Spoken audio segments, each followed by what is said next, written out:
In March 2021, Fundraising Everywhere hosted the Fundraising Strategy Virtual Summit. We ran it in partnership with Richard Sved, who you might know from Third Sector Mission Control, or you certainly know as a bit of a legend on fundraising Twitter. One of the most popular sessions at the conference was titled Strategy is a Feeling, delivered by Chloë Amstein, a consultant who has worked for charities such as WaterAid, British Red Cross, Teenage Cancer Trust, and Barnardo's. Now, the word strategy is notoriously hard to define. In the session, Chloë shared her personal journey in trying to find a decent definition. It was a journey that brought her right back round to where she started, to a more human, heart-led place. After the session, Chloë took questions from the audience and chatted to our host, Niduk D'souza, a non-profit leader and advocate who founded Impact with Intention. Listen into that conversation now, or buy the full session or full conference for instant access using the link in the description. Or become a Fundraising Everywhere member and get access to all of our conferences, sessions, and bonus members-only sessions. When you feel it, you know it, right? So the next time you see a great idea, you have a great idea, and you know your audience feels something about it, go for it and do it. Oh my gosh, Chloe, goosebumps, as Richard was saying. Brilliant. Oh my gosh, look at these, look at the comments, right? Look at what what everyone's posting, as to the feeling, excitement, victorious, joy, love. Wow. Beautiful words, really beautiful words. Absolutely amazing connection, right? And really thinking about how your strategy does make you feel. I don't think many people actually give time for that. And so this was really, really powerful. Thank you for sharing. I wanted to start, there were quite a few questions, but I wanted to start about the concept of how you create that feeling inside the charity. You connect with supporters, but then also thinking about culture, right? I think that was a combination of Katie and Seema's question, but how does that all sort of tie in together? It's a big question. So. Yeah, I suppose the kind of problem that most fundraisers find themselves in is we're very distant from our audience or from our supporters. And so we're not exposed enough really to how people are feeling and how our supporters are feeling or our potential supporters are feeling. And that, of course, means that we become disconnected from those emotions too. And in fact, lots of charities now, throughout the whole kind of planning process of thinking about getting a campaign activity in the door, from the start, sometimes don't talk about audience, and end of campaign reviews, we don't talk about how audiences are feeling. So it's about really how can you think about embedding audience at every single stage of that campaign journey that you're going through.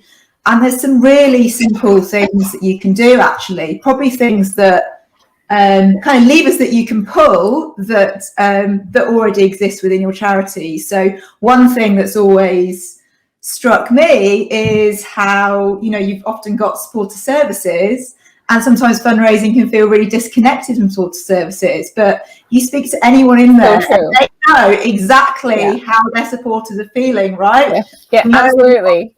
What they love, they know what they're getting pissed off about.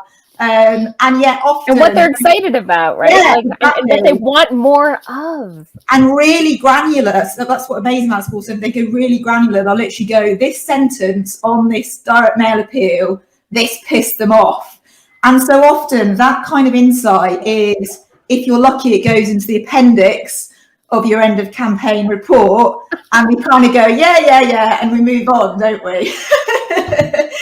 So those kind of avenues, I suppose, to supporters are already there, but we need to open our eyes a bit more to the fact that they're at our fingertips. And another thing I do a lot with clients is think about speaking to supporters. So a lot of today we talked about thankathons as a brilliant way. Use that as an opportunity to ask people how they feel about their cause. You're probably already asked them, like, why did you connect to this? What was it that drove you to give? And see if you can start, capturing some of those feelings and those emotions and share back amongst all the colleagues about, what did you find to kind of gather that insight. So there's some really simple things that you can do to start embedding that culture. And I think the other thing is around making it okay to talk about feelings, and I think perhaps there's a lot of women in the sector, we should be down with saying, actually, we're going to talk about how people feel, and that's okay. We're not going to, kind of wash over it or paper over it. We know that strategy is a feeling because giving is a feeling, and that's something that we're going to put front and center. But what I've noticed actually when staff fundraisers feel more connected to audiences, they are more excited to be a fundraiser. They get all those amazing, lovely, excited, determined feelings because they can also see the impact that they're having and the value they're delivering. It's the impact and the interaction, I think, right? Because when you start to hear back from your supporters, you start to build that dialogue, right? And I think it was Katie and Leslie's session earlier this morning where a lot of it was just about starting conversation, right? Start to have conversation with your donors as well, right? Not just everyone within the organization. I mean, it seems to be a reoccurring theme, at the moment is how do we improve our dialogue? I have a question. I want to unpack culture a little bit more. And there was a question that came up around balancing diverse audiences. And in some ways for me, right, like when I think about it, I wear a lens that is most definitely brown, right, that is from the global South. And very often as someone who is in fundraising and strategy, right, working with clients, it's a very interesting experience. So how do you help clients yourself address that diversity piece as well and achieving that balance? I think it comes back, mindset's a word being used a lot today. It comes back to mindset. And I think often, clearly in all the people that give to charity, there are lots of different type of people that give. But often what we do as fundraisers is we start out with a place we're assuming there's going to be lots and lots of different ways that people feel. And so particularly big charities recently in the last 5 years have invested in very large segmentation pieces where you might have 8 different segments. But the slight problem with that is you're starting out from a place going, everyone's in a very, very different place. They're all supporting for different reasons. And I actually think there's huge value in going, what are the commonalities? What connects all these people? Because actually, if you ever have the opportunity to go to focus groups and you're speaking different voices, what you'll often find is emotionally, when you ask people how they feel about the cause, I can't think, and I've worked with dozens of charities, big charities, small charities over the years, there's often 1 or 2 key emotions that come out. So I think there's a huge amount of kind of more universal feelings out there than actually we tend to presume, because, there's very much this dialogue, isn't there, around wanting to personalize and wanting to tailor and segment. And what I normally advise clients is actually kind of find that big emotion first. What is the biggest, most powerful emotion that's going to motivate people?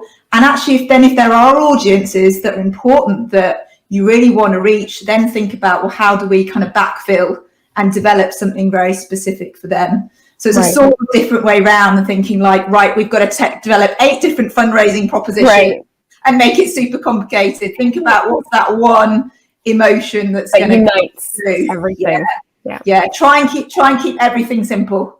And then would you say, Chloe, this is also, Rebecca just brought this up, when you think about having that one feeling, how do you actually then begin to also think about doing something that is a little bit more specific? So is it like, would you advise, with the work that you've done and you've seen in your experience, taking that universal common element that ties everyone together, but then begin the process of perhaps something a little bit more dynamic and tailored?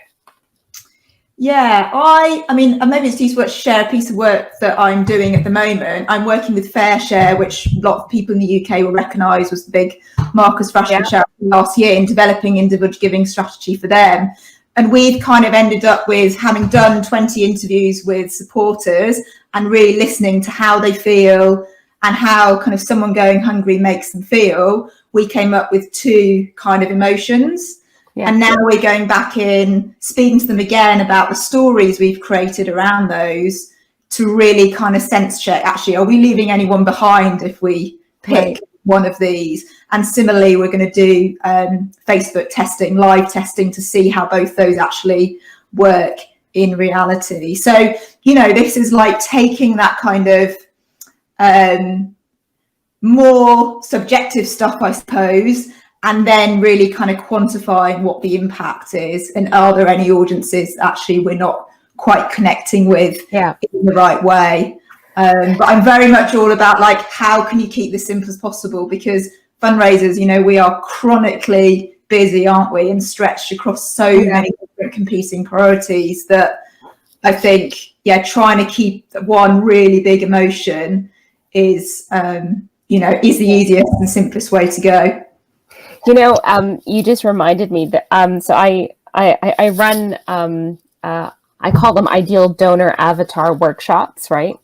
And I actually have a series of questions that I ask, and 2 questions just sort of really came up for me as you were just saying that. So the first question that I normally ask is, what are 3 reasons that a donor should engage with you, right? And then what are 3 reasons why they should not, or why they would not? And it's so interesting when you ask that question, everyone gets a bit bristly, right? And so because it really forces you to be intentional, right, with how you think about how they're feeling as you build out and you're having that conversation. And if you're doing that live conversation piece, I think I saw Seema running off to go talk to some donors in the chat, right? That would be such a brilliant question to actually ask. Like, what are 3 reasons why you should not, be engaging with us? Tell us, right? Because we don't know what we don't know, right? I think that is probably the most powerful question in fundraising right now. Yeah. Because I think what we do as fundraisers, we want to hear all the positive reasons, right, why people connect with our cause. Yeah. But what we've not been so good at addressing is why people don't give. Yeah. Ultimately we are engage, or even engage. Like, they haven't even gotten to the stage of giving, right? Yeah. So if you look at something like the overseas sector and overseas charities, one of the chronic problems there is people feel that sense of cynicism and a sense of futility, that if I give my money, it's going to go down that black hole. Now that is a feeling, it's an intense doubt that people have about the difference their money is going to make. So instantly there, you've got a starting point for how then we can create an emotional journey to take people to a sense where actually, there is a resolution, there is positivity. In fact, I think someone in one of the questions earlier asked, how do you start talking to the fact that, a resolution is possible and there is hopeful? And there's all sorts of exciting creative levers actually that fundraisers are starting to use, things like collective responsibility, lots of people coming together. That's your donors, that's the staff, that's the experts you've got, the programs team, all working together. Things like moving beyond a simple fix and saying, actually, our friends in policy and campaign, they're working to solve systemic issues. Let's bring that in. That's the solution. And then it's also about showing the progress, defining how do we talk about impact? How do we show the impact? Exactly, right? Not just when we write a thank you letter. on the long term, how do we show impact, and how is that delivering on that feeling? So yeah, huge amounts of opportunity there. I think so, right? And it's funny, Christopher just mentioned also in the chat, right? Like a lot of fundraisers are very fearful of actually talking directly to donors, right? And what's so interesting about it, I mentioned in my session, is that the most important factor for me has always been this idea of reciprocity, right? You can't just constantly ask people for money without engaging with them in a meaningful way, right? Yeah. And so it has to be a give and take. Otherwise, all you're doing is taking, and to bring in a little bit of the woo, the universe goes out of balance. Right? Yeah. So that's a really interesting point. It's about where our attention are as fundraisers, and it's really easy for your attention to all be on the appeal or the ask. Mm-hmm. And we kind of go, oh, well, that's a supporter magazine. Sometimes it fits within our team, and we it kind of just ticks along. Yeah. That is central, because what you're doing is you're completing that emotional loop. And ultimately, supporter journeys are about a range of emotions that you're taking people on. They still need to go through that. You might remind them, actually, remember, you feel angry about this? We'll do something about it. Exactly. But remember, there is hope. There is there's a path, right? There's a path in our organization that will lead you there. Oh, yeah. So good. So good. So Leah actually asked a question very specifically around language that you would use when talking to supporters to find out how they actually feel about a mailing and other material that actually inspired them to give. So when you're building out your questions, you heard what I would normally say is like, what are 3 reasons to engage and not to engage with content? What would that be for you? Yeah, it's a really good thing to do, actually, just to emphasize that, is actually show people communications that you've developed.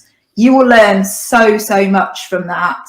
I would try and take the key snippets, so you're obviously not going through big long appeals, and read that out to people and say, what I would love you to do after this is just tell me the bits that stand out for you. Yeah.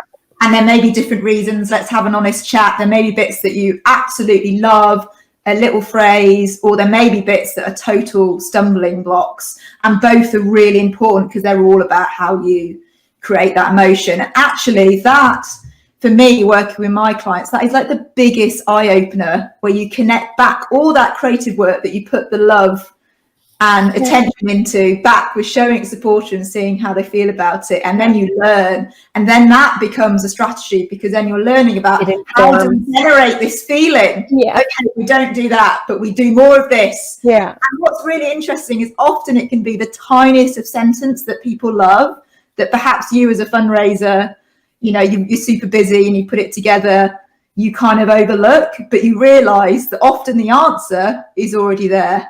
And that is amazing. This is not about reinventing the wheel. Normally there'll be a little emotional hotspots over all the piece of creative work that you've already done, but you just don't know. So there's real gold to mine there. And in fact, taking some of those phrases and wrapping them back into your next content, turbocharge it, and really increase response and raise more money.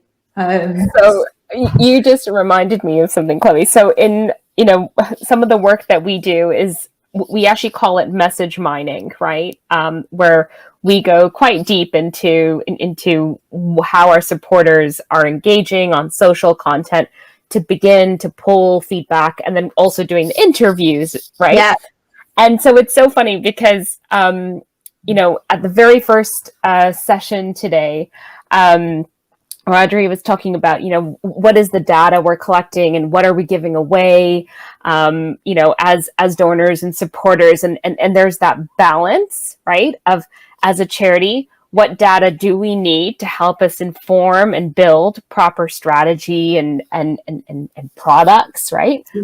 But then how much of that do we really need, right? How do we find that balance? And while we're searching and mining for the emotional words that connect, where do we stop? Can I end there with that question? Yeah. Chloe, how would you, where do we stop? Where do we draw the line? Yeah, I mean, to me, like this interesting question of data versus kind of emotional, more attitudinal insight. Like, I don't think it's a question of either or. The two have to go hand in hand and work together. And to me, like, the question of where do we stop? Like, you don't, because that. I mean, ultimately, to me, I mean, I said I was a numbers geek. I'm like, now I'm all about the words, the spreadsheet, and the power of the words, because that is the value. So you can never stop learning about that. You just keep going. And I just think, there's probably loads of insight or like anecdotal evidence that you all have across your charities right now, but what resonates. But it's just the question of how do we like put that view together, because often I do that when I work with like individual giving teams. Are like, oh, we don't have any of that kind of emotional insight. I'm like, I bet you do. Let's go and mine it. Yeah, exactly. And it's funny, don't be afraid, for everyone listening and watching this later on, don't be afraid of mining for that emotion in your social channels and through your emails that you're receiving, because that content is just gold, absolute gold.